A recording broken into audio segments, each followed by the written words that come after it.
ਤੁਹਾਨੂੰ ਲੱਗਦਾ ਪੈਰੋਲ ਤੇ ਬਾਹਰ ਆਉਣਗੇ ਗੁਰਮੀਤ ਰਾਮ ਰਹੀਮ? ਬੀਜੇਪੀ ਦਾ ਅੱਡੀ ਚੋਟੀ ਦਾ ਪੂਰਾ ਜ਼ੋਰ ਲਾ ਰਹੀ ਹੈ, ਹਰਿਆਣੇ ਦੀ ਸਰਕਾਰ ਵੀ ਲਾ ਰਹੀ ਹੈ। ਤੁਹਾਨੂੰ ਲੱਗਦਾ ਕਿ ਜਿਸ ਤਰੀਕੇ ਨਾਲ ਤੁਸੀਂ ਕਹਿ ਰਹੇ ਹੋ ਕਿ ਪੈਰੋਲ ਦੇ ਉੱਤੇ ਆਉਣਾ ਉਹਨਾਂ ਨੇ ਬਾਹਰ, ਤੇ ਅੱਜ ਜੋ ਉਹਨਾਂ ਨੇ ਇੱਕ ਗ੍ਰੰਥੀ ਨੇ ਕੀਤਾ, ਆਪਸ ਦੇ ਵਿੱਚ ਅੰਤਰ ਸੰਬੰਧਿਤ ਨੇ ਇਹ ਦੋ ਘਟਨਾਵਾਂ ਜਾਂ ਵੱਖੋ ਵੱਖਰੀਆਂ ਨੇ? ਹਜੇ ਤਾਂ ਬਾਹਰ ਹੀ ਨਹੀਂ ਆਇਆ ਤੇ ਉਦੋਂ ਪਹਿਲਾਂ ਹੀ ਇਹ ਪੰਜਾਬ 'ਚ ਆਹ ਪੁਆੜੇ ਪਾਉਣੇ ਸ਼ੁਰੂ ਕਰਤੇ। ਕੋਈ ਬੇਅਦਬੀਆਂ ਨੂੰ ਲੈ ਕੇ ਤੁਹਾਨੂੰ ਲੱਗਦਾ ਕਿ ਕੋਈ ਇਹੋ ਜੀ ਗੱਲ ਉੱਥੇ ਡੇਰੇ ਦੇ ਵਿੱਚ ਹੋਈ ਹੋਵੇ? ਗੁਰੂ ਗ੍ਰੰਥ ਸਾਹਿਬ ਮਹਾਰਾਜ ਜੀ ਬਾਰੇ ਇਹਦਾ ਜਿਹੜੇ ਵਿਚਾਰ ਸੀ ਉਹ ਚੰਗੇ ਨਹੀਂ ਸੀ, ਨਫ਼ਰਤ ਵਾਲੇ ਸੀ। ਪ੍ਰੇਮੀ ਕਹਿੰਦੇ ਨੇ ਕਿ 2 ਗੋਲੀਆਂ ਸ਼ਾਇਦ ਹੋ ਸਕਦਾ ਖੱਟਾ ਸਿੰਘ ਨੇ ਮਾਰੀਆਂ ਹੋਣ। ਖੱਟਾ ਸਿੰਘ ਤਾਂ ਉੱਤੇ ਦਿੱਲੀ ਹੈ, ਬਿਆਨਾਂ 'ਚ ਵੀ ਮੇਰੇ। ਇਹ ਕਹਿੰਦੇ ਵੀ ਸੱਚਾ ਸੌਦਾ, ਉਹ ਸੱਚਾ ਸੌਦਾ ਮੇਰੇ ਸਾਹਮਣੇ ਉਹ ਰਣਜੀਤ ਮਾਰਿਆ, ਉਹਦੀਆਂ ਭੈਣ ਵਿਚਾਰੀ ਕਿਵੇਂ ਕਰਲਾਉਂਦੀ ਮਰ ਗਈ। ਗੁਰਮੀਤ ਰਾਮ ਰਹੀਮ ਨੇ ਇਹ ਗੱਲ ਕਹੀ ਹੈ ਕਿ ਮੈਨੂੰ ਹੋਰ ਕਿਸੇ ਨਾਲ ਮਨਾਣਾ ਨਾ ਮਿਲਾਓ, ਪਰ ਹਨੀਪ੍ਰੀਤ ਨਾਲ ਇੱਕ ਵਾਰ ਜ਼ਰੂਰ ਮਿਲਾ ਦਿਓ। ਤੁਹਾਨੂੰ ਲੱਗਦਾ ਕਿ ਹਨੀਪ੍ਰੀਤ ਕੋਲ ਕੋਈ ਰਾਜ਼ ਨਹੀਂ? ਤੇ ਰਾਜ ਤਾਂ ਹੈ ਵੀ ਉਹਨੇ ਵਿਚਾਰੀਆਂ ਜਿਹਦੇ ਨਾਲ ਵਿਆਹੀ ਸੀ ਉਹ ਤੋਂ ਵੀ ਤਲਾਕ ਕਰਾਤਾ।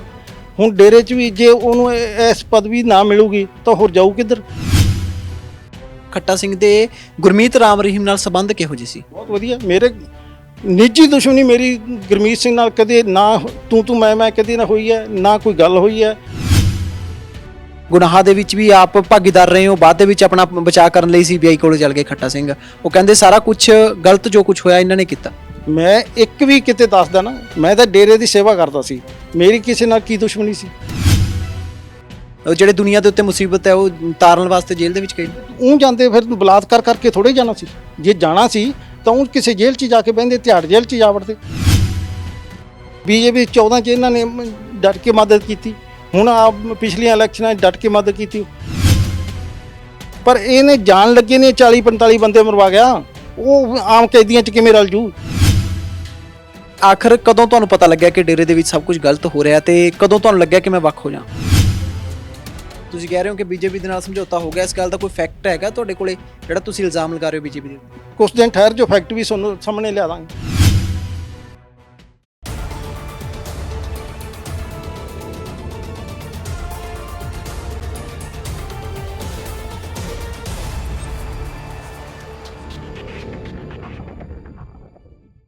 ਪ੍ਰਾਈਮ ਏਸ਼ੀਆ ਟੀਵੀ ਦੇਖ ਰਹੇ ਹੋ ਤੁਸੀਂ, ਮੈਂ ਹਾਂ ਆਨੰਦਪ੍ਰੀਤ ਸਿੰਘ। ਅੱਜ ਬਠਿੰਡੇ ਦੇ ਵਿੱਚੋਂ ਇੱਕ ਗ੍ਰੰਥੀ ਸਿੰਘ ਦੇ ਵੱਲੋਂ ਜਿਸ ਤਰੀਕੇ ਦੇ ਨਾਲ ਗੁਰਮੀਤ ਰਾਮ ਰਹੀਮ ਦੀ ਰਿਹਾਈ ਦੇ ਲਈ ਅਰਦਾਸ ਕੀਤੀ ਗਈ, ਉਸ ਤੋਂ ਬਾਅਦ ਪੂਰੇ ਪੰਜਾਬ ਦੇ ਵਿੱਚ ਚਰਚਾ ਛਿੜੀ ਹੋਈ ਹੈ ਕਿ ਆਖਰ ਉਸ ਸਾਰੀ ਘਟਨਾ ਦੇ ਪਿੱਛੇ ਅਸਲ ਸੱਚ ਕੀ ਹੈ, ਕੌਣ ਉਹ ਬੰਦੇ ਨੇ, ਕਿਉਂ ਉਸ ਗ੍ਰੰਥੀ ਨੇ ਅਰਦਾਸ ਕੀਤੀ ਹੈ, ਉਸ ਦੇ ਮਨਸੂਬੇ ਕੀ ਸੀ। ਇਸ ਨੂੰ ਸਮਝਾਂਗੇ। ਸਾਡੇ ਨਾਲ ਪੁਰਾਣੇ ਡੇਰੇ ਦੇ ਪ੍ਰੇਮੀ ਰਹੇ ਨੇ ਖੱਟਾ ਸਿੰਘ ਜੀ। ਕਦੇ ਡੇਰੇ ਦੇ ਵਿੱਚ ਬੜਾ ਡੂੰਘਾ ਰਸੂਖ ਰੱਖਦੇ ਸੀ, ਡੇਰੇ ਦੇ ਨਾਲ ਸੰਬੰਧਿਤ ਸੀ, ਤੇ ਬਾਅਦ ਦੇ ਵਿੱਚ 2007 ਤੋਂ ਬਾਅਦ ਡੇਰੇ ਦੇ ਨਾਲ ਲਗਾਤਾਰ ਖਿਲਾਫਤ ਕਰਦੇ ਰਹੇ ਨੇ। ਇਹਨਾਂ ਨਾਲ ਗੱਲਬਾਤ ਕਰਦੇ ਹਾਂ, ਸਮਝਣ ਦੀ ਕੋਸ਼ਿਸ਼ ਕਰਦੇ ਹਾਂ ਪੂਰੀ ਕਹਾਣੀ ਹੈ ਕੀ ਹੈ। ਖੱਟਾ ਸਿੰਘ ਜੀ, ਕੀ ਕਹੀਏ, ਡੇਰਾ ਪ੍ਰੇਮੀ ਕਹੀਏ ਜਾਂ ਖੱਟਾ ਸਿੰਘ? ਖੱਟਾ ਸਿੰਘ ਜੀ, ਡੇਰਾ ਪ੍ਰੇਮੀ ਨੇ ਖੱਟਾ ਸਿੰਘ ਜੀ। ਕਦੇ ਡੇਰੇ ਨਾਲ ਇੰਨਾ ਪਿਆਰ ਰਿਹਾ ਹੈ, ਅੱਜ ਡੇਰੇ ਪ੍ਰਤੀ ਬਿਲਕੁਲ ਹੀ ਦਿਲੋਂ ਭਰ ਗਏ ਹੋ? ਨਹੀਂ, ਪਿਆਰ ਸੀਗਾ, ਪਿਆਰ ਹੁਣ ਵੀ ਹੈ। ਜਿਹੜੇ ਪਹਿਲਾਂ ਵਾਲੇ ਸੰਤ ਸਤਨਾਮ ਸਿੰਘ ਜੀ ਮਸਤਾਨਾ ਜੀ, ਉਹਨਾਂ ਪ੍ਰਤੀ ਹੁਣ ਵੀ ਪਿਆਰ ਹੈ, ਕਿਉਂ ਉਹਨਾਂ ਨੇ ਜੋ ਸਿੱਖਿਆ ਦਿੱਤੀ ਆ ਉਹ ਤੇ ਹੁਣ ਵੀ ਪਿਆਰ। ਪਰ ਇਸ ਨੇ ਜਿਹੜੇ ਕਾਰਨਾਮੇ ਕੀਤੇ ਆ ਉਹਨਾਂ ਤੋਂ ਨਫ਼ਰਤ ਹੋ ਗਈ, ਇਸ ਬੰਦੇ ਤੋਂ ਨਫ਼ਰਤ ਹੋ ਚੁੱਕੀ ਹੈ ਮੈਨੂੰ। ਕਦੋਂ ਜੁੜੇ ਸੀ ਡੇਰੇ ਦੇ ਨਾਲ? ਕਦੋਂ ਤੁਸੀਂ, ਜਦੋਂ ਤੁਹਾਨੂੰ ਲੱਗਦਾ ਕਿ ਸਭ ਤੋਂ ਪਹਿਲੀ ਵਾਰੀ ਡੇਰੇ ਦੇ ਵਿੱਚ ਕਦੋਂ ਜਾਣਾ ਹੋਇਆ ਸੀ ਤੁਹਾਡਾ? ਮੈਂ ਤਾਂ ਬਸ ਜਦੋਂ ਸੁਰਤ ਸੰਭਲੀ ਉਦੋਂ ਤੋਂ ਡੇਰੇ ਜਾਂਦਾ ਰਿਹਾ। ਪਹਿਲਾਂ ਮਸਤਾਨਾ ਜੀ ਸਾਡਾ ਪਰਿਵਾਰ, ਮਾਤਾ ਪਿਤਾ ਉਹਨਾਂ ਨਾਲ ਜੁੜੇ ਸੀ, ਫਿਰ ਸਤਨਾਮ ਸਿੰਘ ਜੀ ਨਾਲ ਜੁੜੇ ਸੀ। ਸਤਨਾਮ ਸਿੰਘ ਜੀ ਦਾ ਪਿੰਡ ਵੀ ਸਾਡੇ ਪਿੰਡ ਦੇ ਨਾਲ ਹੀ ਸੀਗੇ, ਜਲਾਲ ਵਾਲਾ ਪਿੰਡ। ਉਦੋਂ ਤੋਂ ਪਹਿਲਾਂ ਤੋਂ ਹੀ ਇਹ ਜਦੋਂ 23 ਸਤੰਬਰ ਨੂੰ ਆਇਆ, 9ਵੇਂ ਮਹੀਨੇ ਦੀ ਤਰੀਕ ਨੂੰ ਆਇਆ 90 'ਚ, ਇਹਨੂੰ ਉਦੋਂ ਤੋਂ ਜਾਣ ਲੱਗਿਆ। ਪਹਿਲਾਂ ਮੈਂ ਇਹਨੂੰ ਨਹੀਂ ਜਾਣਦਾ ਸੀ। ਤੁਹਾਨੂੰ ਕਦੋਂ ਲੱਗਿਆ ਕਿ ਡੇਰੇ ਦੇ ਵਿੱਚ ਬਹੁਤ ਕੁਝ ਗਲਤ ਹੋ ਰਿਹਾ? ਕਿਉਂਕਿ ਕੋਰਟ ਦੇ ਵਿੱਚ ਵੀ ਤੁਸੀਂ ਬਿਆਨ ਦਿੱਤੇ ਨੇ 2002 ਦੀ ਜਿਹੜੀ ਗੁੰਮਨਾਮ ਚਿੱਠੀ ਤੋਂ ਬਾਅਦ ਵੀ ਤੁਸੀਂ ਬੜਾ ਖੁੱਲ੍ਹ ਕੇ ਬੋਲੇ ਹੋ, ਮੀਡੀਆ ਦੇ ਵਿੱਚ ਵੀ ਆਏ ਹੋ। ਮੈਂ ਦੁਬਾਰਾ ਕਹਾਣੀ ਇੱਕ ਵਾਰੀ ਦਰਸ਼ਕਾਂ ਨੂੰ ਯਾਦ ਦਿਵਾਉਣੀ ਚਾਹੁੰਦਾ ਕਿ ਆਖਰ ਕਦੋਂ ਤੁਹਾਨੂੰ ਪਤਾ ਲੱਗਿਆ ਕਿ ਡੇਰੇ ਦੇ ਵਿੱਚ ਸਭ ਕੁਝ ਗਲਤ ਹੋ ਰਿਹਾ, ਤੇ ਕਦੋਂ ਤੁਹਾਨੂੰ ਲੱਗਿਆ ਕਿ ਮੈਂ ਵੱਖ ਹੋ ਜਾ? ਪਤਾ ਤਾਂ 92-93 'ਚ ਹੀ ਲੱਗ ਗਿਆ ਸੀ ਕੁਛ ਉਦੋਂ। ਪਰ ਐਂ ਸੀ, ਨਵਾਂ ਆਏ ਸੀ ਵੀ ਸ਼ਾਇਦ ਇਹ ਮੈਨੂੰ ਨਾ ਭੁਲੇਖਾ ਪਿਆ, ਕਿਉਂਕਿ ਅੱਖਾਂ ਦੇ ਅੱਗੇ ਮੇਰੇ ਸਾਹਮਣੇ ਸਾਰਾ ਮੈਂ ਦੇਖਿਆ ਸੀਗਾ। ਪਰ ਫਿਰ ਵੀ ਮੈਂ ਉਹਨੂੰ ਕੋਈ ਆਪਣੇ ਜ਼ਿਆਦਾ ਸੀਰੀਅਸ ਨਹੀਂ ਲਿਆ ਵੀ ਸ਼ਾਇਦ ਵੀ ਉਹੀ ਲੱਗਦਾ ਮੈਨੂੰ। ਪਰ ਫਿਰ ਇਹ 2002 'ਚ ਜਦੋਂ ਗੁੰਮਨਾਮ ਚਿੱਠੀ ਆਉਂਦੀ ਆ, ਉਦੋਂ ਪਹਿਲਾਂ ਕੁੜੀਆਂ ਮੇਰੇ ਕੋਲ ਕਈ ਵਿਚਾਰੀਆਂ ਜਿਹੜੀਆਂ ਉੱਥੇ ਰਹਿੰਦੀਆਂ ਸੀ, ਉਹਨਾਂ ਨੇ ਦੱਸਿਆ ਵੀ ਸਾਡੇ ਉਹਨਾਂ ਦਾ ਵੀ ਮੈਂ ਯਕੀਨ ਇੰਨਾ ਨਹੀਂ ਕੀਤਾ ਕਿ ਸ਼ਾਇਦ ਉਹ ਨਾ ਇੱਕ ਦੂਜੇ ਦਾ ਆਪਸਰੀ ਵਿੱਚ ਹੋ ਜਾਂਦੀਆਂ ਵੀ ਗੁੱਸੇ ਗਿੱਲੇ ਤੇ ਵੀ ਇੱਕ ਦੂਜੇ ਤਾਂ ਕਰਕੇ ਨਾ ਕਰਦੀਆਂ ਹੋਣ। ਪਰ ਫਿਰ 2002 'ਚ ਜੇ ਚਿੱਠੀ ਆਈ ਹੈ ਉਸ ਨੇ ਮੇਰੀਆਂ ਸਾਰੀਆਂ ਅੱਖਾਂ ਖੋਲ੍ਹਤੀਆਂ। ਫਿਰ ਜਦੋਂ ਰਣਜੀਤ ਸਿੰਘ ਵਾਲਾ ਇਹਨਾਂ ਨੇ ਕੀਤਾ, ਉਹ ਮੇਰੇ ਸਾਹਮਣੇ ਸਾਰਾ ਸਾਜ਼ ਆਪਣੇ ਰਚਿਆ ਗਿਆ, ਕਿਵੇਂ ਕਿਵੇਂ ਹਥਿਆਰ, ਵਾਇਰਲੈਸ, ਡੇਰੇ ਦਾ ਰਿਵਾਲਵਰ, ਇਹ ਸਾਰੀਆਂ ਚੀਜ਼ਾਂ ਜਦੋਂ ਮੈਂ ਦੇਖਿਆ ਫਿਰ ਹੋਰ ਵੀ ਮੈਨੂੰ ਹੋ ਗਿਆ ਵੀ ਇਹ ਤਾਂ ਸਾਰਾ ਹੁਣ ਕੰਮ ਇਹੀ ਹੋ ਰਿਹਾ। ਖੱਟਾ ਜੀ 2002 ਦੇ ਲੈ ਕੇ ਗੁੰਮਨਾਮ ਚਿੱਠੀ 2007 ਤੱਕ 5 ਸਾਲ ਲੱਗੇ ਤੁਹਾਨੂੰ ਸਮਝਣ ਦੇ ਲਈ, ਜਾਂ ਫਿਰ ਕੋਈ ਸਾਜ਼ਿਸ਼ ਸੀਗੀ, ਜਾਂ ਫਿਰ ਕੋਈ ਡੀਲ ਨਹੀਂ ਅਜੇ ਸੈੱਟ ਹੋਈ ਸੀ, ਜਾਂ ਤੁਹਾਡੇ ਮੁਤਾਬਕ ਨਹੀਂ ਉੱਥੇ ਸਭ ਕੁਝ ਹੋਇਆ ਤੇ ਤੁਸੀਂ ਛੱਡ ਦਿੱਤਾ? ਨਹੀਂ ਨਹੀਂ, ਨਾ ਕੋਈ ਡੀਲ ਹੋਈ ਸੀ, ਨਾ ਕੋਈ ਸਾਜ਼ਿਸ਼ ਸੀ।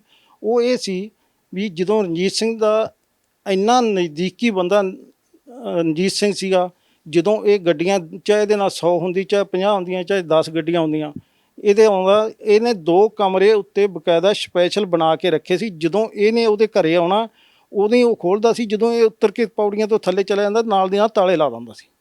ਇੰਨਾ ਉਹ ਸ਼ਰਧਾਲੂ ਸੀ, ਇੰਨਾ ਇਹਦਾ ਸ਼ਰਧਾ ਰੱਖਦਾ ਸੀ ਇਹਦੇ ਨਾਲ।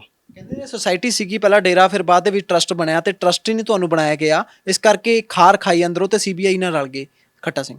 ਨਾ ਮੈਨੂੰ ਤਾਂ ਟਰਸਟ ਦਾ ਪਤਾ, ਸੁਸਾਇਟੀ ਉਦੋਂ ਜ਼ਰੂਰ ਸੀ, ਸਕੂਲ ਦੀ ਸੀਗੀ, ਡੇਰੇ ਦੀ ਸੀ, ਅੱਡੋ ਅੱਡੀ ਆਪਣੇ ਫੈਕਟਰੀਆਂ 'ਚ ਉੱਥੇ ਸੀ, ਉਹਨਾਂ 'ਚ ਸਾਰੀਆਂ 'ਚ ਮੈਂ ਮੈਂਬਰ ਹੁੰਦਾ ਸੀ। ਸਾਰਿਆਂ 'ਚ ਅੱਡੋ ਅੱਡੀ ਜਿਵੇਂ ਸਕੂਲ ਦੀ ਸੀ ਉਹ 'ਚ ਮੈਂ ਮੈਂਬਰ ਸੀਗਾ। ਜਿਹੜੀ ਡੇਰੇ ਅਸੀਂ ਅੱਡ ਬਣਾਈ ਸੀ ਉਹ 'ਚ ਅਸੀਂ 5 ਜਣੇ ਸੀਗੇ, ਉਹ ਤਾਂ ਸਾਰਾ ਡੇਰੇ ਦਾ ਦੇਖਦੇ ਸੀ। ਇਹਦਾ ਟਰਸਟ ਤਾਂ ਮੇਰੇ ਹੁੰਦੇ ਤਾਂ ਕੋਈ ਇੰਨਾ ਨਾ ਹੀ ਮੈਨੂੰ ਟਰਸਟ ਟਰੁਸਟਾਂ ਦਾ ਸ਼ੌਂਕ ਸੀ, ਨਾ ਮੈਂ ਇਹਨਾਂ ਦਾ ਮਹਿਨਾ ਰੱਖਦਾ ਸੀ ਵੀ ਮੈਨੂੰ ਬਣਾਇਆ ਨਹੀਂ ਜਾਂ ਨਾ, ਬਿਲਕੁਲ ਨਹੀਂ ਸੀ, ਆਪਣੇ ਦਿਲ 'ਚ ਨਹੀਂ ਸੀ ਕੁਛ। ਡਰ ਕਾਹਦਾ ਸੀ ਫਿਰ? ਕਿਉਂ ਡਰਦੇ ਕਿਉਂ ਸੀ? ਕਿਉਂ ਨਹੀਂ ਤੁਸੀਂ ਸਾਹਮਣੇ ਆ ਸਕੇ ਲੋਕਾਂ ਦੇ ਸਾਹਮਣੇ? ਕਿਉਂ ਨਹੀਂ ਮੀਡੀਆ ਦੇ ਸਾਹਮਣੇ ਆਏ? ਕਿਉਂ ਨਹੀਂ ਜਿਹੜੇ ਪੁਲਿਸ ਅਧਿਕਾਰੀ ਸੀ ਸੀਬੀਆਈ ਉਹਨਾਂ ਦੇ ਸਾਹਮਣੇ ਕਿਉਂ ਨਹੀਂ ਆਏ? ਨਹੀਂ, ਪੁਲਿਸ ਅਧਿਕਾਰੀਆਂ ਦੇ ਮੈਂ ਜਦੋਂ ਮੈਨੂੰ ਪਹਿਲੀ ਵਾਰੀ ਸੱਦਿਆ ਉਦੋਂ ਹੀ ਆ ਗਿਆ ਸੀ, ਪਰ ਉਹਨਾਂ ਨੂੰ ਇਹ ਕਹਿਤਾ ਸੀ ਮੈਂ ਵੀ ਹੱਥ ਬੰਨ੍ਹ ਕੇ ਬੇਨਤੀ ਹੈ ਵੀ ਮੈਨੂੰ ਜਦੋਂ ਤੁਸੀਂ ਉਜਾਗਰ ਕਰੋ ਮੈਂ ਉੱਥੋਂ ਆਪਦਾ ਸੇਫ ਹੋ ਜਾ, ਕਿ ਡੇਰਾ ਦੇ ਵਿੱਚ ਮੇਰਾ ਮਕਾਨ ਹੈ, ਮੇਰੇ ਬੱਚੇ ਉੱਥੇ ਹੈ, ਮੈਂ ਉੱਥੋਂ ਕਿਵੇਂ ਨਿਕਲੂੰਗਾ, ਮੈਂ ਉਹ ਆਪਦਾ ਪਰਿਵਾਰ ਨੂੰ ਵੀ ਸੇਵ ਕਰਨਾ ਸੀ। ਇਸ ਕਰਕੇ ਸੀਬੀਆਈ ਵਾਲਿਆਂ ਨੂੰ ਜਦੋਂ ਪਹਿਲੀ ਵਾਰੀ ਸੱਦਿਆ ਮੈਂ ਪਹਿਲੀ ਵਾਰੀ ਸਾਰਾ ਦੱਸਤਾ ਸੀ। ਇਸ ਕਰਕੇ ਤੁਸੀਂ ਸੀਬੀਆਈ ਨਾਲ ਰਲ ਗਏ ਫਿਰ? ਰਲੇ ਨਹੀਂ, ਸੱਚਾਈ ਦੱਸੀ ਹੈ। ਕੋਈ ਮੇਰੀ ਪਰਮਾਤਮਾ ਨੂੰ ਜਾਣਦੇ ਨਹੀਂ, ਕੋਈ ਇੱਕ ਪੈਸੇ ਦੀ ਵੀ ਕਿਸੇ ਦੀ ਡੀਲ ਹੋਈ ਹੈ ਜਾਂ ਕੋਈ ਕਿਸੇ ਨਾਲ ਹੋਈ ਹੋਵੇ, ਆਪਾਂ ਜਾਣ ਦੇਣ ਨੂੰ ਤਿਆਰ ਹਾਂ। ਜਿੱਥੇ ਮਰਜੀ ਚੁਰਾਹੇ 'ਚ ਖੜ੍ਹ ਕੇ ਗੋਲੀ ਮਾਰ ਦੇਣ, ਉੱਥੇ ਮਰਨ ਨੂੰ ਤਿਆਰ ਹਾਂ। ਡੀਲ ਡੂਲ ਨਹੀਂ, ਸੱਚਾਈ ਜੋ ਮੇਰੇ ਸਾਹਮਣੇ ਆਈ ਸੀ, ਅੱਖਾਂ ਦੇ ਸਾਹਮਣੇ ਸਭ ਕੁਝ ਦੇਖਿਆ, ਕੰਨੀ ਸੁਣਿਆ, ਉਸ ਨੂੰ ਉਜਾਗਰ ਕੀਤਾ ਕਿ ਮੈਨੂੰ ਕਿਸੇ ਪ੍ਰੇਮੀ ਕਹਿੰਦੇ ਨੇ ਕਿ ਆਪਣੇ ਆਪ ਦਾ ਬਚਾਅ ਕਰਨ ਵਾਸਤੇ ਪਹਿਲਾਂ ਸਾਰੇ ਗੁਨਾਹਾਂ ਦੇ ਵਿੱਚ ਵੀ ਆਪ ਭਾਗੀਦਾਰ ਰਹੇ ਹੋ, ਬਾਅਦ ਦੇ ਵਿੱਚ ਆਪਣਾ ਬਚਾਅ ਕਰਨ ਲਈ ਸੀਬੀਆਈ ਕੋਲ ਚੱਲ ਗਏ ਖੱਟਾ ਸਿੰਘ। ਉਹ ਕਹਿੰਦੇ ਸਾਰਾ ਕੁਝ ਗਲਤ ਜੋ ਕੁਝ ਹੋਇਆ ਇਹਨਾਂ ਨੇ ਕੀਤਾ। ਮੈਂ ਇੱਕ ਵੀ ਕਿਤੇ ਦੱਸਦਾ ਨਾ ਮੇਰਾ ਕਿਸੇ ਨਾਲ ਨਿੱਜੀ ਮੈਂ ਤਾਂ ਡੇਰੇ ਦੀ ਸੇਵਾ ਕਰਦਾ ਸੀ, ਮੇਰੀ ਕਿਸੇ ਨਾਲ ਕੀ ਦੁਸ਼ਮਣੀ ਸੀ? ਦੁਸ਼ਮਣੀ ਇਹਦੀ ਸੀ ਜਦੋਂ ਅਗਲੀਆਂ ਦੀਆਂ ਧੀਆਂ ਭੈਣਾਂ ਨਾਲ ਬਲਾਤਕਾਰ ਕੀਤਾ। ਉਹ ਜੋ ਪਹਿਲਾਂ ਤਾਂ ਇਹ ਦੱਸੋ ਵੀ ਜਿੰਨਾ ਮੈਂ ਬੋਲਿਆ, ਜੋ ਬਿਆਨ ਦਿੱਤੇ ਹੈ, ਉਹ ਸਾਰੇ ਸਾਬਤ ਹੋਏ ਆ ਕਿ ਨਹੀਂ ਹੋਏ? ਇੱਕ ਰਣਜੀਤ ਸਿੰਘ ਵਾਲਾ ਰਹਿ ਗਿਆ ਕੇਸ ਆਉਣ ਵਾਲਾ, ਉਹ 'ਚ ਪ੍ਰਮਾਤਮਾ ਮਿਹਰ ਕਰੂਗਾ। ਅਤੇ ਬਾਕੀ ਛਤਰਪਤੀ ਵਾਲਾ ਜੋ ਮੈਂ ਕਿਹਾ ਸੀ ਉਹ ਕੋਰਟ ਨੇ ਐਂ ਮੰਨਿਆ, ਕੁੜੀਆਂ ਵਾਲਾ ਮੰਨਿਆ, ਫਿਰ ਮੈਂ ਕਾਹਦੀ ਡੀਲ ਕੀਤੀ? ਛਤਰਪਤੀ ਵਾਲੇ ਮਾਮਲੇ ਤੇ ਆ ਜਾਂਦੇ ਆ। ਤੁਸੀਂ ਕਹਿੰਦੇ ਹੋ ਕਿ 4 ਗੋਲੀਆਂ ਲੱਗੀਆਂ ਸੀ, ਪਰ ਉਸ ਤੋਂ ਬਾਅਦ ਸੀਬੀਆਈ ਰਿਪੋਰਟ ਦੇ ਵਿੱਚ ਤਾਂ 2 ਗੋਲੀਆਂ ਨੇ। ਨਹੀਂ, ਉਹਨਾਂ ਗੋਲੀਆਂ ਵੇਲੇ ਨਾ ਮੈਂ ਉੱਥੇ ਸੀਗਾ ਮੌਕੇ ਤੇ, ਨਾ ਮੈਨੂੰ ਗੋਲੀਆਂ ਦਾ ਪ੍ਰੇਮੀ ਕਹਿੰਦੇ ਨੇ ਕਿ 2 ਗੋਲੀਆਂ ਸ਼ਾਇਦ ਹੋ ਸਕਦਾ ਖੱਟਾ ਸਿੰਘ ਨੇ ਮਾਰੀਆਂ ਹੋਣ। ਖੱਟਾ ਸਿੰਘ ਤਾਂ ਉੱਤੇ ਦਿੱਲੀ ਹੈ, ਬਿਆਨਾਂ 'ਚ ਵੀ ਮੇਰੇ ਵੀ 23 ਤਰੀਕ ਨੂੰ ਮੀਟਿੰਗ ਹੁੰਦੀ ਹੈ ਸਾਡੀ ਗੁਫਾ 'ਚ ਅਸੀਂ ਜਲੰਧਰ ਤੋਂ ਸਤਸੰਗ ਕਰਕੇ ਗੱਡੀ ਮੈਂ ਚਲਾ ਕੇ ਗਿਆ।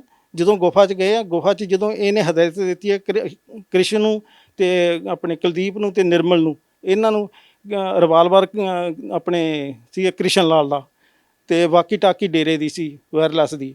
ਇਹ ਸਾਰਾ ਜਦੋਂ ਮੇਰੇ ਸਾਹਮਣੇ ਹੋਇਆ, ਉਦੋਂ ਬਾਅਦ ਦੂਜੇ ਦਿਨ ਮੈਂ 23 ਨੂੰ ਇਹ ਸ਼ਾਮ ਨੂੰ ਗੱਲ ਹੁੰਦੀ ਹੈ ਤੇ 24 ਨੂੰ ਮੈਨੂੰ ਦਿੱਲੀ ਪਰਸਨਲ ਕੰਮ ਸੀ, ਮੈਂ ਦਿੱਲੀ ਗਿਆ।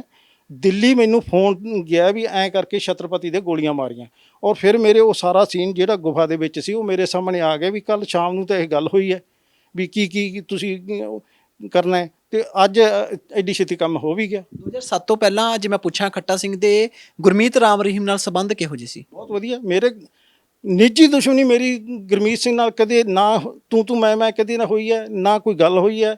ਜੋ ਉਹਨਾਂ ਦਾ ਕਹਿ ਦਿੰਦੇ ਸੀ ਫਲਾਣੇ ਥਾਂ ਜਾਣਾ, ਉੱਥੇ ਜਾਂਦੇ ਸੀ, ਜੋ ਕਹਿ ਦਿੰਦੇ ਸੀ ਐਂ ਕਰਨਾ ਉਹ ਕਰਦੇ ਸੀ। ਹਾਲਾਂਕਿ 2002 ਦੇ ਵਿੱਚ ਗੁੰਮਨਾਮ ਚਿੱਠੀ ਆ ਗਈ ਸੀ, ਤੁਹਾਨੂੰ ਪਤਾ ਲੱਗ ਗਿਆ ਸੀ ਕਿ ਉੱਥੇ ਸਾਰਾ ਕੁਝ ਗਲਤ ਹੋ ਰਿਹਾ, ਫਿਰ ਵੀ ਤੁਹਾਡੇ ਮਾਹੌਲ ਉਹਨਾਂ ਨਾਲ ਸੁਖਾਵੇਂ ਰਹੇ ਨੇ?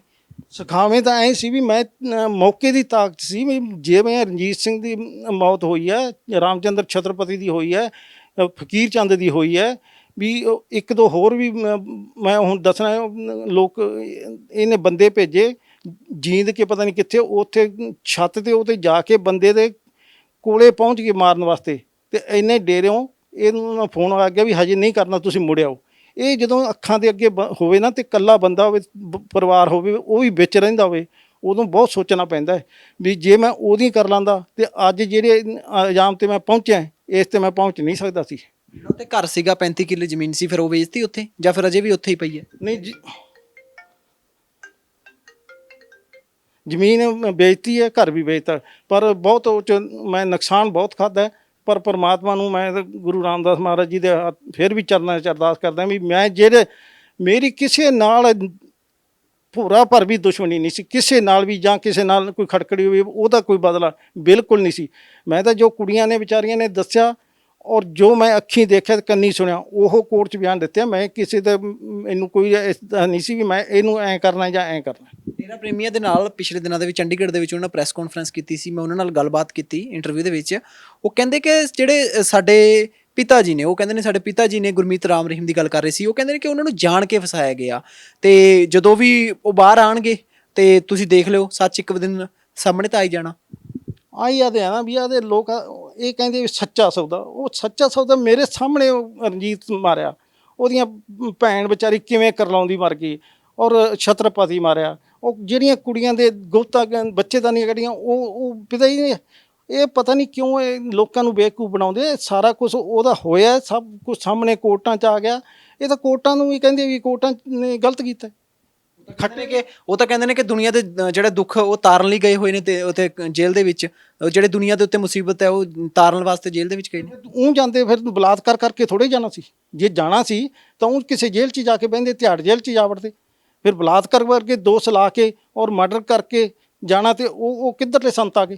ਕਹਿੰਦੇ ਬੀਜੇਪੀ ਦੇ ਨਾਲ ਸਮਝੌਤਾ ਨਹੀਂ ਹੋਇਆ, ਇਸ ਕਰਕੇ ਸਾਨੂੰ ਜਾਣਬੁੱਝ ਕੇ ਫਸਾਇਆ ਗਿਆ, ਇੱਕ ਟ੍ਰਾਇਲ ਕੀਤਾ ਗਿਆ, ਟ੍ਰਾਇਲ ਦੇ ਵਿੱਚ ਉਹਨਾਂ ਨੂੰ ਫਸਾਇਆ ਗਿਆ। ਕੋਈ ਬੀਜੇਪੀ 14 'ਚ ਇਹਨਾਂ ਨੇ ਡਟ ਕੇ ਮਦਦ ਕੀਤੀ, ਹੁਣ ਆ ਪਿਛਲੀਆਂ ਇਲੈਕਸ਼ਨਾਂ 'ਚ ਡਟ ਕੇ ਮਦਦ ਕੀਤੀ। ਹੁਣ ਪੰਜਾਬ 'ਚ ਪੂਰੀ ਡੀਲ ਹੋ ਚੁੱਕੀ ਆ ਜਿਹੜਾ ਛੁੱਟੀ 'ਤੇ ਆਉਣਾ ਇਹਨੇ, ਉਹ ਛੁੱਟੀ 'ਤੇ ਵੀ ਇਸ ਕਰਕੇ ਆ ਰਹੇ ਵੀ ਉਹਨਾਂ ਨੇ ਕਿਹਾ ਵੀ ਡੇਰੇ ਵਾਲਿਆਂ ਨੇ ਵੀ ਸਾਨੂੰ ਤੁਸੀਂ ਮਹੀਨੇ ਦੀ 2 ਮਹੀਨਿਆਂ ਦੀ ਛੁੱਟੀ ਦਿਆ ਕਰੋ, ਅਤੇ ਬਾਕੀ ਸਾਡੇ ਕੇਸਾਂ ਦੀ ਮਦਦ ਕਰੋ, ਅਤੇ ਪੰਜਾਬ 'ਚ ਤੁਹਾਡੀਆਂ ਅਸੀਂ ਆਪਾਂ 22 'ਚ ਅਸੀਂ ਤੁਹਾਡੀ ਮਦਦ ਕਰਾਂਗੇ ਜੱਜ ਕੇ। ਔਰ ਇਹ ਖਾਸ ਬੰਦਿਆਂ ਦੀ ਮੇਰੇ ਕੋਲ ਰਿਪੋਰਟ ਹੈ। ਕੌਣ ਕਹਿੰਦਾ ਜੀ ਇੰਨੀ ਗੱਲ? ਤੁਸੀਂ ਇਹ ਵੱਡਾ ਖੁਲਾਸਾ ਕਰ ਰਹੇ ਹੋ, ਇਹ ਗੱਲ ਤੁਹਾਨੂੰ ਕੌਣ ਕਹਿ ਰਿਹਾ? ਮੈਨੂੰ ਅੱਜ ਹੀ ਖਾਸ ਬੰਦੇ ਤੋਂ ਕਿਸੇ ਤੋਂ ਪਤਾ ਲੱਗਿਆ, ਮੈਂ ਨਾਂ ਨਹੀਂ ਲੈਣਾ ਚਾਹੁੰਦਾ, ਪਰ ਬਹੁਤ ਇਹਨਾਂ ਦਾ ਮਤਲਬ ਪੰਜਾਬ 'ਚ ਬੀਜੇਪੀ ਦਾ ਤੁਸੀਂ ਜੇ ਆਪਣੇ ਇਹਨੂੰ ਛੁੱਟੀ ਮਿਲ ਗਈ, ਇੱਕ ਦੇ ਦਿਨ 'ਚ ਉਮੀਦ ਆ ਵੀ ਸ਼ਾਇਦ ਛੁੱਟੀ ਦੀ ਇਹਦੇ ਚੱਲ ਰਹੀ ਹੈ, ਤੇ ਸਾਹਮਣੇ ਸਾਰਿਆਂ ਦੇ ਸਾਹਮਣੇ ਆ ਜਾਊਗਾ ਵੀ ਇਹ ਡੀਲ ਹੋ ਗਈ ਹੈ। ਛੁੱਟੀ ਤਾਂ ਇੱਕ ਦਿਨ ਪਹਿਲਾਂ ਵੀ ਮਿਲੀ ਸੀ ਜਦੋਂ ਆਪਣੀ ਮਾਂ ਨੂੰ ਮਿਲਣ ਗਏ ਸੀ। ਉਹ ਤਾਂ ਇੱਕ ਦਿਨ ਮਿਲੀ ਸੀ, ਉਹ ਤਾਂ ਐਂ ਤਾਂ ਵੀ ਉਹ ਤਾਂ ਇੱਕ ਤਰ੍ਹਾਂ ਦਾ ਜੇਲ੍ਹ ਹੀ ਸੀ।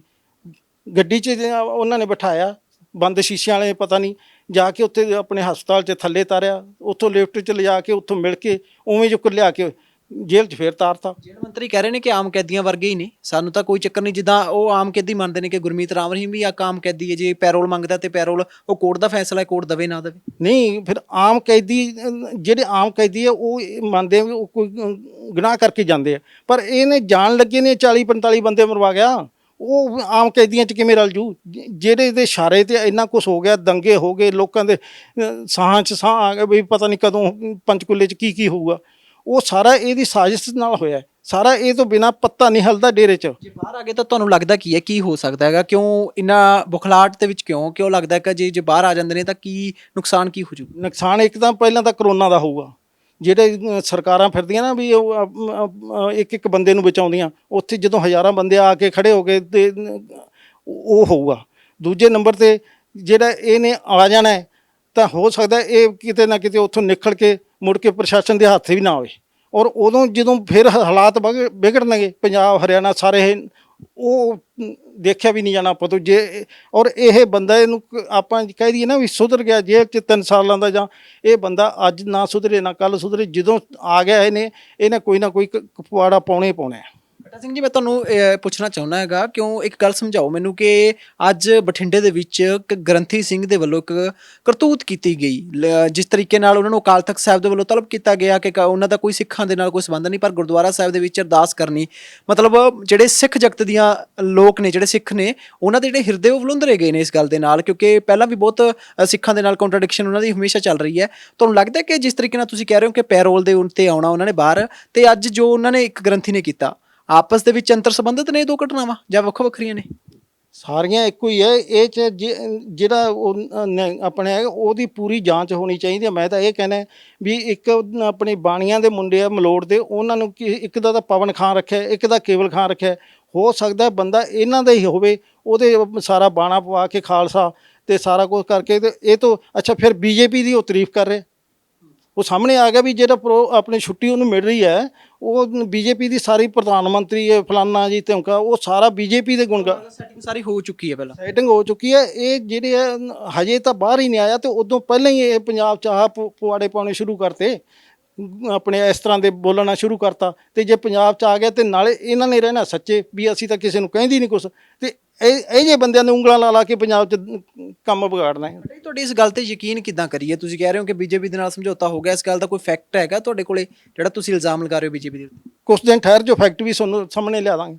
ਕੁਛ ਹੁਣੇ ਨਹੀਂ ਮੈਂ ਕਹਿ ਸਕਦਾ ਕਹਿੰਦਾ, ਪਰ ਕੁਛ ਠਹਿਰੋ, ਫੈਕਟ ਤੁਹਾਡੇ ਸਾਹਮਣੇ ਆ ਜਾਊਗਾ, ਸਾਰਾ ਆ ਜਾਊਗਾ, ਐਂ ਦੁੱਧ ਦਾ ਦੁੱਧ ਆ ਜਾਊਗਾ ਵੀ ਸਾਰਾ ਕੁਝ ਹੋ ਚੁੱਕਾ ਹੈ। ਤੁਹਾਨੂੰ ਲੱਗਦਾ ਪੈਰੋਲ ਤੇ ਬਾਹਰ ਆਉਣਗੇ ਗੁਰਮੀਤ ਰਾਮ ਰਹੀਮ? ਬੀਜੇਪੀ ਦਾ ਅੱਡੀ ਚੋਟੀ ਦਾ ਪੂਰਾ ਜ਼ੋਰ ਲਾ ਰਹੀ ਹੈ, ਹਰਿਆਣੇ ਦੀ ਸਰਕਾਰ ਵੀ ਲਾ ਰਹੀ ਹੈ, ਪਰ ਜੇ ਮੌਕੇ ਦੇ ਅਫਸਰਾਂ ਨੇ ਐਸਪੀ ਔਰ ਡੀਸੀ ਸਾਹਿਬ ਜੇ ਸਿਆਣੇ ਹੋਣ, ਜੇ ਉਹ ਆਪਦੀ ਉੱਥੋਂ ਸਰਸੇ ਨੂੰ ਬਚਾਉਣਾ ਚਾਹੁੰਦੇ ਹੋਣ ਤੇ ਉਹ ਉੱਥੋਂ ਮਨਜ਼ੂਰੀ ਨਾ ਦੇਣ, ਫਿਰ ਗੱਲ ਵੱਖਰੀ ਹੈ। ਕਿਹਾ ਜਾਂਦਾ ਸੀ ਕਿ ਹਰਿਆਣਾ ਦੀ ਸਰਕਾਰ ਹੀ ਡੇਰੇ ਦੇ ਉਲਟ ਹੋਈ ਹੋਈ ਹੈ, ਡੇਰੇ ਦੇ ਉਹਨਾਂ ਨੇ ਆਪ ਜਾਣਬੁੱਝ ਕੇ ਗੁਰਮੀਤ ਰਾਮ ਰਹੀਮ ਨੂੰ ਫਸਾਇਆ, ਤੇ ਅੱਜ ਤੁਸੀਂ ਕਹਿ ਰਹੇ ਹੋ ਕਿ ਇੱਕ ਹੋ ਗਏ ਨੇ। ਕਦੇ ਹੋਏ ਹੀ ਨਹੀਂ ਅੱਡ, ਕੋਈ ਕਹਿ ਨਹੀਂ ਸਕਦਾ ਅੱਡ ਹੋਇਆ। 14 ਦੀਆਂ ਇਲੈਕਸ਼ਨਾਂ ਸਾਰੀਆਂ ਐਨ ਨਾਅਰੇ ਲਾ ਲਾ ਕੇ, ਔਰ ਇਹਨੇ ਅੱਜ ਤੱਕ ਜਿੱਦਾਂ ਦਾ ਡੇਰੇ 'ਚ ਆਇਆ ਕਦੇ ਵੋਟ ਨਹੀਂ ਪਾਈ ਸੀ। 14 'ਚ ਇਹਨੇ ਆਪਦੇ ਸਮੇਤ ਪਰਿਵਾਰ ਨੂੰ ਲਿਜਾ ਕੇ ਸਕੂਲ ਦੇ ਵਿੱਚ ਵੋਟ ਪਾ ਕੇ ਆਏ। ਉਦੋਂ ਹੁਣ ਵਾਲੀਆਂ ਜਿਹੜੀਆਂ ਲੋਕ ਸਭਾ ਦੀਆਂ ਇਲੈਕਸ਼ਨ ਹੋਇਆ, ਇਹ 'ਚ ਮਦਦ ਕੀਤੀ ਇਹਨਾਂ ਨੇ, ਆਪਣੇ ਇਹਨਾਂ ਨੇ ਪਾਸੇ ਕਿੱਥੋਂ ਕੀਤਾ? ਇਹ ਤਾਂ ਸਾਰੇ ਐਵੇਂ ਮਾਰਦੇ ਆ, ਸਾਰਾ ਡੇਰੇ ਵਾਲਿਆਂ ਨੂੰ ਵੀ ਪਤਾ ਹੈ ਇਹ ਬੀਜੇਪੀ ਤੇ ਡੇਰਾ ਇੱਕੋ ਹੀ ਗੱਲ ਹੈ, ਕੋਈ ਬਾਹਰ ਦੋ ਨਹੀਂ ਹੈ। ਮੈਨੂੰ ਸਮਝਾਓ ਕਿ ਕਦੇ ਡੇਰੇ ਦੇ ਵਿੱਚ 2007 ਤੋਂ ਬਾਅਦ, ਤੁਸੀਂ 2007 ਤੋਂ ਬਾਅਦ ਤਾਂ ਵੱਖ ਹੋ ਗਏ ਸੀ, ਕਦੇ ਉਸ ਤੋਂ ਪਹਿਲਾਂ ਗੱਲ ਚੱਲੀ ਹੋਵੇ ਕੋਈ ਬੇਅਦਬੀਆਂ ਨੂੰ ਲੈ ਕੇ? ਤੁਹਾਨੂੰ ਲੱਗਦਾ ਕਿ ਕੋਈ ਇਹੋ ਜਿਹੀ ਗੱਲ ਉੱਥੇ ਡੇਰੇ ਦੇ ਵਿੱਚ ਹੋਈ ਹੋਵੇ? ਹਾਲਾਂਕਿ 6 ਮੁਲਾਜ਼ਮਾਂ ਨੂੰ ਜਿਹੜੇ ਡੇਰੇ ਦੇ ਨੇ ਉਹਨਾਂ ਨੂੰ ਗ੍ਰਿਫਤਾਰ ਵੀ ਕੀਤਾ ਹੈਗਾ ਪੁਲਿਸ ਨੇ ਹੁਣੇ ਦਿਨਾਂ ਦੇ ਵਿੱਚ, ਜਦੋਂ SIT ਨੇ ਗ੍ਰਿਫਤਾਰ ਕੀਤਾ। ਤੁਹਾਨੂੰ ਲੱਗਦਾ ਕਿ ਕਦੇ ਉੱਥੇ ਇਹੋ ਜਿਹੀ ਕੋਈ ਵਿਉਂਤਬੰਦੀ ਹੁੰਦੀ ਸੀ, ਕੋਈ ਯੋਜਨਾ ਉੱਥੇ ਹੁੰਦੀ ਸੀ? ਨਹੀਂ, ਮੇਰੇ ਸਾਹਮਣੇ ਉਸ ਟਾਈਮ ਨਹੀਂ ਮੈਂ, ਪਰ ਗੁਰੂ ਗ੍ਰੰਥ ਸਾਹਿਬ ਮਹਾਰਾਜ ਜੀ ਬਾਰੇ ਇਹਦਾ ਜਿਹੜੇ ਵਿਚਾਰ ਸੀ ਉਹ ਚੰਗੇ ਨਹੀਂ ਸੀ, ਨਫ਼ਰਤ ਵਾਲੇ ਸੀ। ਬਾਕੀ ਜਿਹੜੇ ਤੁਸੀਂ ਕਹਿੰਦੇ ਹੋ ਵੀ ਇਹ ਜਿਹੜਾ ਆਪਣੇ ਰਕੇਸ਼ ਦੜਬਾ ਹੈ, ਉਹ ਤੇ ਗੁਰਮੀਤ ਸਿੰਘ, ਇਹਨਾਂ ਨੇ ਸਾਰਾ ਰਲ ਕੇ ਕਰਾਇਆ। ਮੈਂ ਇਹ ਕਹਿ ਸਕਦਾ ਇਹਨਾਂ ਦੀ ਜੋ ਵੀ ਡੇਰੇ ਦੇ ਬੰਦੇ ਆ, ਕਿਸੇ ਦੀ ਤਾਕਤ ਨਹੀਂ ਹੈ ਵੀ ਉੱਥੋਂ ਉਹਨਾਂ ਦੇ ਕਹੇ ਤੋਂ ਬਿਨਾਂ ਕਿਤੇ ਬਾਹਰ ਪੱਤਾ ਵੀ ਹਲ ਜੇ। ਸਾਰਾ ਮੈਂ ਤਾਂ ਇਹ ਹੈਰਾਨ ਹੈ ਵੀ ਸਰਕਾਰ, ਆਪਣੇ ਪ੍ਰਸ਼ਾਸਨ, ਪੁਲਿਸ ਵੀ ਸਖਤੀ ਨਾਲ ਉਹਨੂੰ ਉੱਥੋਂ ਲਿਆ ਕੇ, ਉਹ ਤੋਂ ਕਿਉਂ ਨਹੀਂ ਪੁੱਛਗਿੱਛ ਕਰਦੇ? CI ਸਟਾਫ 'ਚ ਲਿਜਾ ਕੇ ਉਹਨੂੰ ਲਿਜਾਇਆ ਜਾਵੇ, ਉੱਥੇ ਉਹਨੂੰ ਸਾਹਮਣੇ ਕਰਕੇ ਕੀਤਾ ਜਾਵੇ। ਤੇ ਜੇ ਇੱਕ ਇੱਕ ਲਫ਼ਜ਼ ਨਾ ਬੋਲੇ ਤਾਂ ਮੈਨੂੰ ਕਹਿ ਦਿਓ। ਸਾਰਾ ਗੁਰੂ ਗ੍ਰੰਥ ਸਾਹਿਬ ਮਹਾਰਾਜ ਜੀ ਦਾ ਬੇਅਦਬੀ ਔਰ ਉੱਥੇ ਆਪਣੇ ਸਾਰੇ ਉਹਨਾਂ ਦੇ ਅੰਗ ਜਿਹੜੇ ਖੰਡਾਏ ਗਏ ਆ, ਉਹ ਸਾਰਾ ਦੋਸ਼ੀ ਗੁਰਮੀਤ ਸਿੰਘ ਤੋਂ ਬਿਨਾਂ ਹੋ ਨਹੀਂ। ਜੋ ਉਹਦੇ ਰਕੇਸ਼ ਦੜਬੇ ਦਾ, ਉਹਨਾਂ ਦੇ ਬੰਦਿਆਂ ਦਾ ਨਾਂ ਆਇਆ, ਪਰ ਗੁਰਮੀਤ ਸਿੰਘ ਤੋਂ ਬਿਨਾਂ ਇੱਕ ਬੇਅਦਬੀ ਹੋਈ ਨਹੀਂ। ਮੈਂ ਇਹ ਕਹਿ ਸਕਦਾ ਇਹ ਉਹਨੇ ਹੀ ਕਰਾਈ ਹੈ। ਭੁਪਿੰਦਰ ਸਿੰਘ ਗੋਰਾ ਚੰਡੀਗੜ੍ਹ ਦੇ ਵਿੱਚ ਕੱਲ੍ਹ ਵੀ ਉਹਨਾਂ ਪ੍ਰੈਸ ਕਾਨਫਰੰਸ ਕੀਤੀ, ਕਹਿ ਰਹੇ ਨੇ ਕਿ ਅਸੀਂ ਪਟੀਸ਼ਨ ਪਵਾਵਾਂਗੇ। ਤਾਂ ਕਿਤੇ ਨਾ ਕਿਤੇ ਲੋਕ ਇਹ ਵੀ ਗੱਲਾਂ ਕਹਿ ਰਹੇ ਨੇ ਕਿ ਡੇਰੇ ਪ੍ਰੇਮੀ ਵੀ ਇਹ ਗੱਲ ਕਹਿ ਰਹੇ ਨੇ ਕਿ ਹਰਮਿੰਦਰ ਸਿੰਘ ਜੱਸੀ ਦੇ ਨਾਲ ਕਿਤੇ ਨਾ ਕਿਤੇ ਉਹਨਾਂ ਦੀ MLA ਬਣਨ ਦੇ ਉੱਤੇ ਲੜਾਈ ਹੈ, ਉਸ ਨੂੰ ਲੈ ਕੇ ਉਹ ਬਾਹਰ ਆਏ ਨੇ। ਤੁਸੀਂ ਦੱਸੋ ਕਿ ਡੇਰੇ ਨਾਲ ਉਹਨਾਂ ਦੇ ਸੰਬੰਧ ਕਿਹੋ ਜਿਹੇ ਨੇ? ਕਦੇ ਉਹ ਡੇਰੇ ਦੇ ਨਾਲ ਸੰਬੰਧਿਤ ਰਹੇ ਨੇ? ਕੌਣ? ਭੁਪਿੰਦਰ ਜੀ? ਨਹੀਂ, ਭੁਪਿੰਦਰ ਜੀ ਜਦੋਂ ਆਪਣੇ ਜੱਸੀ ਦਾ ਭਾਂਜਾ, ਉਹ ਹਰਮਿੰਦਰ ਸਿੰਘ ਜੱਸੀ ਦਾ, ਔਰ ਜਦੋਂ ਲੜਕੀ ਦੀ ਸ਼ਾਦੀ ਹੋਈ ਹੈ ਹਰਮਿੰਦਰ ਸਿੰਘ ਜੱਸੀ ਦੀ ਤੇ ਇਹਦੇ ਬੇਟੇ ਦੀ ਗੁਰਮੀਤ ਸਿੰਘ ਦੇ ਦੀ, ਉਦੋਂ ਤੋਂ ਜਦੋਂ 2007 ਤਾਈਂ ਉਹਨਾਂ ਦੇ ਨਾਲ ਆਉਂਦਾ ਜਾਂਦਾ ਸੀ, ਕੋਠੀ 'ਚ ਵੀ ਰਹਿੰਦਾ ਸੀ ਉੱਥੇ, ਇਹਦੀ ਗੁਰਮੀਤ ਸਿੰਘ ਦੇ ਲੜਕੇ ਦੀ 'ਚ, ਤੇ ਉੱਥੇ ਆਉਣਾ ਜਾਣਾ ਉਹਦਾ ਸੀਗਾ। ਅੱਜ ਤੁਹਾਨੂੰ ਲੱਗਦਾ ਕਿ ਪੰਜਾਬ ਸਰਕਾਰ ਜੇ ਕੋਈ ਕਿਸੇ ਨਤੀਜੇ ਤੇ ਨਹੀਂ ਪਹੁੰਚ ਰਹੀ, ਤਾਂ ਕਿਤੇ ਨਾ ਕਿਤੇ ਕੋਈ ਨਾ ਕੋਈ ਤੰਦ ਜੁੜੀ ਹੋਈ ਆ ਜੇ ਵੀ ਡੇਰੇ ਦੇ ਨਾਲ? ਕੋਈ ਲੋਕ ਨੇ, ਕੁਝ ਲੋਕ ਨੇ, ਮੈਂ ਨਾਮ ਨਹੀਂ ਲਊਂਗਾ, ਕਿ ਤੁਹਾਨੂੰ ਲੱਗਦਾ ਕਿ ਕੁਝ ਲੋਕ ਹੋਣਗੇ ਜਿਹੜੇ ਇਨਵੈਸਟੀਗੇਸ਼ਨ ਪੂਰੀ ਨਹੀਂ ਹੋਣ ਦੇਣਾ ਚਾਹੁੰਦੇ? ਬਿਲਕੁਲ ਹੈ। ਬਾਕੀ ਤੁਸੀਂ ਇਹ ਕਹਿੰਦੇ ਹੋ ਵੀ ਸੈਂਟਰ ਦੀ ਸੀਬੀਆਈ ਏਜੰਸੀ ਸੀ, ਉਹਨਾਂ ਨੇ ਇਹੀ ਬੰਦਿਆਂ ਨੂੰ ਕਲੀਨ ਚਿੱਟ ਦਿੱਤੀ, ਹੁਣ ਦੁਬਾਰੇ ਪੰਜਾਬ ਪੁਲਿਸ ਨੇ ਚੱਕਿਆ। ਇਹ ਸਾਰਾ ਤੁਸੀਂ ਕਹਿੰਦੇ ਹੋ ਵੀ ਬੀਜੇਪੀ ਦੇ ਤੇ ਡੇਰੇ ਦੇ ਸੰਬੰਧ ਨਹੀਂ ਹੈ, ਡੇਰੇ ਦੇ ਤੇ ਆਪਣੇ ਬੀਜੇਪੀ ਦੇ ਘਿਓ ਖਿਚੜੀ ਹੈ, ਇਹਨਾਂ ਦੀ ਇੱਕੋ ਗੱਲ ਹੈ ਸਾਰਾ ਕੋਈ। ਇਸ ਕਰਕੇ ਇਹਨੂੰ ਬਹੁਤ ਕੜਾਈ ਨਾਲ ਉੱਥੋਂ ਲੈ ਕੇ ਹੁਣ ਜਿਹੜਾ ਇਹ ਉਹਨੂੰ ਛੁੱਟੀ, ਉਧਰੋਂ ਛੁੱਟੀ ਮਿਲ ਰਹੀ ਹੈ, ਉਧਰੋਂ ਇਹਨਾਂ ਨੇ ਪੰਜਾਬ 'ਚ ਆਹ ਕੰਮ ਸ਼ੁਰੂ ਕਰਤੇ ਆ। ਇਹ ਸਾਰਾ ਉਦੋਂ ਪਹਿਲਾਂ ਪੰਜਾਬ ਦਾ ਮਾਹੌਲ ਵੀ ਖਰਾਬ ਕਰਨਾ ਚਾਹੁੰਦੇ ਆ ਵੀ ਇਲੈਕਸ਼ਨਾਂ ਤੋਂ ਪਹਿਲਾਂ ਕੋਈ ਨਾ ਕੋਈ ਸਾਡੀ ਗੇਮ ਸਾਡੇ ਪੱਲੇ ਪੈ ਜੇ ਤੇ ਅਸੀਂ ਕੁਛ ਨਾ ਕੁਛ ਕਰ ਲਈਏ, ਕਿਉਂਕਿ ਕਿਸਾਨਾਂ ਇਹਨਾਂ ਦੇ ਉਲਟ ਹੋ ਗਏ ਬੀਜੇਪੀ ਦੇ। ਹੋਰ ਸਾਰੀਆਂ ਆਪਣੇ ਜਿੰਨੀਆਂ ਵਪਾਰਕ ਸੰਸਥਾਵਾਂ ਉਹ ਸਾਰੀਆਂ ਉਲਟ ਹੋ ਗਈਆਂ, ਹੋਰ ਮੁਲਾਜ਼ਮ ਉਹ ਉਲਟ ਹੈ। ਅਤੇ ਰਹੇਗੀ ਤਾਂ ਕੋਈ ਡੇਰੇ ਦੀ 10-20 ਹਜ਼ਾਰ 20 ਹਜ਼ਾਰ ਹੋਊਗੀ ਵੱਧ ਤੋਂ ਵੱਧ। ਦਿੱਲੀ 'ਚ 20 ਹਜ਼ਾਰ ਕੇ ਆਪਣੇ ਪਤਾ ਨਹੀਂ ਕਿੰਨੀ 20 ਆ ਕੇ 25 ਹਜ਼ਾਰ ਦੱਸਦੇ ਸੀ, ਉੱਥੇ 3 MLA ਜਿੱਤੇ ਸੀ, ਤੇ ਉਹ 20 ਹਜ਼ਾਰ ਫਿਰ ਵੋਟ ਇਹਨਾਂ ਦੀ ਇਕੱਲਿਆਂ ਦੀ ਕਿੱਧਰ ਗਈ। 2022 ਦੇ ਵਿੱਚ ਜੇ ਪੰਜਾਬ 'ਚ ਚੋਣਾਂ ਹੁੰਦੀਆਂ ਨੇ ਤਾਂ ਕਿਤੇ ਨਾ ਕਿਤੇ ਡੇਰਾ ਪ੍ਰੇਮੀਆਂ ਦੀ ਜਿਹੜੀ ਵੋਟ ਆ ਉਹ ਕਿਤੇ ਨਾ ਕਿਤੇ ਭੁਗਤਦੀ ਹੋਈ ਨਜ਼ਰ ਆਏਗੀ, ਕਿਉਂਕਿ ਜੇ ਡੇਰੇ ਵੱਲੋਂ ਇਸ਼ਾਰਾ ਮਿਲਦਾ ਤਾਂ ਉਹ ਪੰਜਾਬ ਦੇ ਵਿੱਚ ਵੋਟ ਵੀ ਪਾਉਣਗੇ।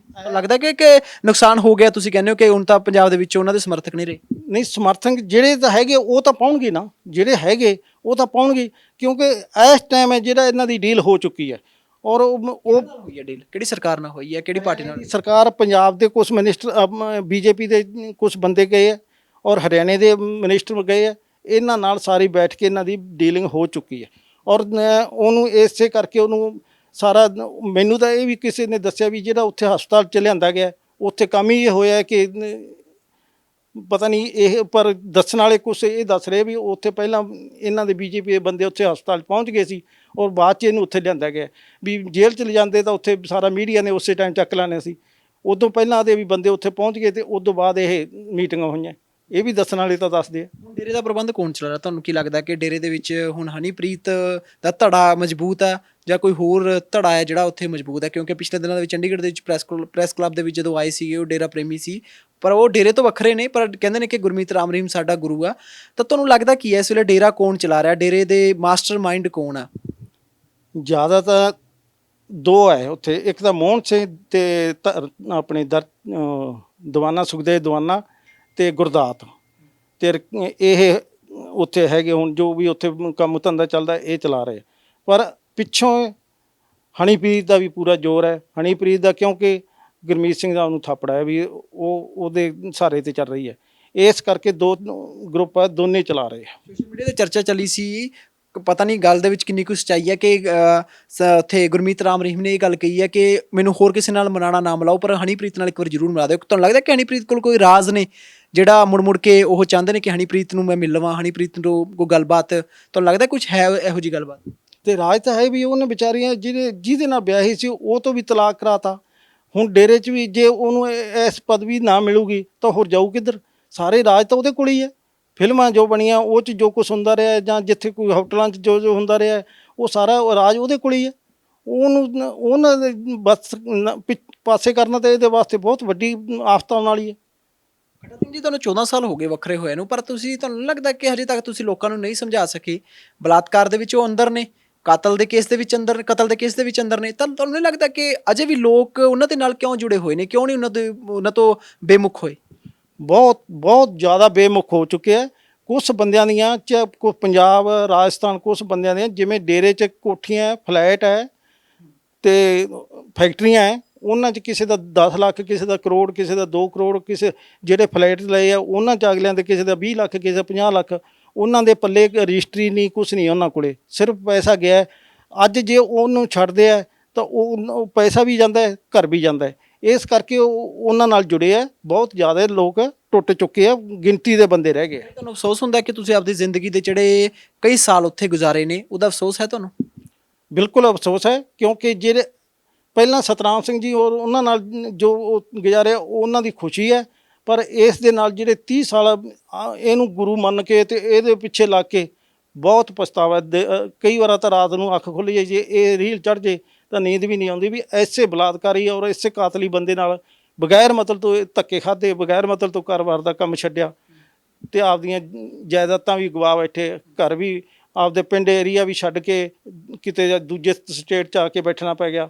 ਇਹ ਸਾਰੀਆਂ ਦਾ ਹੁੰਦਾ ਬਹੁਤ ਪਛਤਾਵਾ ਹੈ। ਪਰ ਮੇਰੇ ਗੁਰੂ ਰਾਮਦਾਸ ਸੱਚੇ ਪਾਤਸ਼ਾਹ ਅੱਗੇ ਮੇਰੀ ਤਾਂ ਇਹ ਅਰਦਾਸ ਹੈ ਵੀ ਜੋ ਮੈਂ ਬੋਲਿਆ, ਜੋ ਕੋਰਟ 'ਚ ਬਿਆਨ ਦਿੱਤੇ, ਉਹਨਾਂ ਤੇ ਫੁੱਲ ਆਪਣੇ ਕੋਰਟ ਵੱਲੋਂ ਮਾਨਤਾ ਦਿੱਤੀ ਗਈ ਔਰ ਉਹਨੂੰ ਕੁੜੀਆਂ ਵਾਲੇ 'ਚ 10-10 ਸਾਲ ਸਜ਼ਾ ਹੋ ਗਈ ਔਰ ਛਤਰਪਤੀ ਵਾਲੇ 'ਚ 20 ਸਾਲ ਸਜ਼ਾ ਉਮਰ ਕੈਦ ਸਜ਼ਾ ਹੋ ਗਈ। ਧੰਨਵਾਦ ਖੱਟਾ ਜੀ, ਸਾਡੇ ਨਾਲ ਗੱਲਬਾਤ ਕੀਤੀ। ਫਿਰ ਦੁਬਾਰਾ ਮੌਕਾ ਮਿਲੇ ਤਾਂ ਤੁਹਾਡੇ ਨਾਲ ਹੋਰ ਗੱਲਾਂ ਬਾਤਾਂ ਕਰਾਂਗੇ। ਬਹੁਤ ਬਹੁਤ ਸ਼ੁਕਰੀਆ ਸਾਡੇ ਨਾਲ ਗੱਲਬਾਤ ਕੀਤੀ। ਸੋ ਇਹ ਸੀ ਪੁਰਾਣੇ ਡੇਰੇ ਦੇ ਨਾਲ ਸੰਬੰਧਿਤ ਨੇ, ਪ੍ਰੇਮੀ ਰਹੇ ਨੇ ਡੇਰੇ ਦੇ ਵਿੱਚ, ਗੁਰਮੀਤ ਰਾਮ ਰਹੀਮ ਤੋਂ ਲੈ ਕੇ ਪਿਛਲੇ ਡੇਰੇ ਦੇ ਜਿਹੜੇ ਗੁਰੂ ਸੀਗੇ ਉਹਨਾਂ ਦੇ ਨਾਲ ਸੰਬੰਧਿਤ ਰਹੇ ਨੇ, ਪਰ 2007 ਦੇ ਵਿੱਚ ਡੇਰੇ ਨੂੰ ਛੱਡ ਦਿੱਤਾ ਸੀ। ਤਾਂ ਡੇਰੇ ਦੇ ਵਿੱਚੋਂ ਜਿਹੜੀਆਂ ਗੱਲਾਂ ਹੁੰਦੀ ਸੀ, ਜਿਹੜੀਆਂ ਸਾਜ਼ਿਸ਼ਾਂ ਹੁੰਦੀ ਸੀ, ਤਾਂ ਉਸ ਤੇ ਪਰਦਾਫਾਸ਼ ਵੀ ਕਰਦੇ ਰਹੇ ਨੇ। ਪਹਿਲਾਂ ਵੀ ਮੀਡੀਆ ਅੱਗੇ ਆ ਕੇ ਵੀ, ਕੋਰਟ ਦੇ ਵਿੱਚ ਜਾ ਕੇ ਵੀ ਕਰਦੇ ਰਹੇ ਨੇ। ਪਰ ਹੁਣ ਇਹਨਾਂ ਨੇ ਇਲਜ਼ਾਮ ਲਗਾਇਆ ਕਿ ਜਿਸ ਤਰੀਕੇ ਨਾਲ ਪੈਰੋਲ ਤੇ ਬਾਹਰ ਆਉਣਗੇ ਤਾਂ ਬੀਜੇਪੀ ਦਾ ਸਿੱਧਾ ਹੱਥ ਇਹ ਕਹਿ ਰਹੇ ਨੇ। ਇਹ ਗੱਲ ਦੇ ਵਿੱਚ ਕਿੰਨੀ ਕੁ ਸੱਚਾਈ ਹੈ ਤਾਂ ਆਉਣ ਵਾਲੇ ਦਿਨਾਂ ਦੇ ਵਿੱਚ ਸਾਫ਼ ਹੋਵੇਗਾ। ਪਰ ਗੱਲ ਇਹ ਹੈ ਕਿ ਆਖਰ ਅਜੇ ਤੱਕ ਵੀ ਇਨਸਾਫ ਨਹੀਂ ਮਿਲਿਆ। ਨਾ ਤਾਂ ਪੰਜਾਬ ਦੇ ਸਿੱਖਾਂ ਨੂੰ ਇਨਸਾਫ ਮਿਲਿਆ ਤੇ ਨਾ ਹੀ ਬੇਅਦਬੀ ਦੇ ਇਸ਼ੂ ਦੇ ਉੱਤੇ ਕੋਈ ਕਿਸੇ ਜਿਹੜੇ 6 ਦੋਸ਼ੀ ਗ੍ਰਿਫਤਾਰ ਹੋਏ ਸੀ, ਪਰ ਉਹਨਾਂ ਦੀਆਂ ਤੰਦਾਂ ਜ਼ਰੂਰ ਗੁਰਮੀਤ ਰਾਮ ਰਹੀਮ ਤੱਕ ਪਹੁੰਚ ਗਿਆ, ਪਰ ਇਨਸਾਫ ਮਿਲੂ ਕਦੋਂ, ਇਹ ਇੱਕ ਵੱਡਾ ਸਵਾਲ ਹੈ। ਕੈਮਰਾਮੈਨ ਦੀਪਕ ਦੇ ਨਾਲ ਮੈਨੂੰ ਆਨੰਦਪ੍ਰੀਤ ਨੂੰ ਦਿਓ ਇਜਾਜ਼ਤ। ਵੇਖਦੇ ਰਹੋ ਪ੍ਰਾਈਮ ਏਸ਼ੀਆ ਟੀਵੀ, ਤੁਹਾਡਾ ਆਪਣਾ, ਤੁਹਾਡੇ ਲਈ। ਸਤਿ ਸ਼੍ਰੀ ਅਕਾਲ।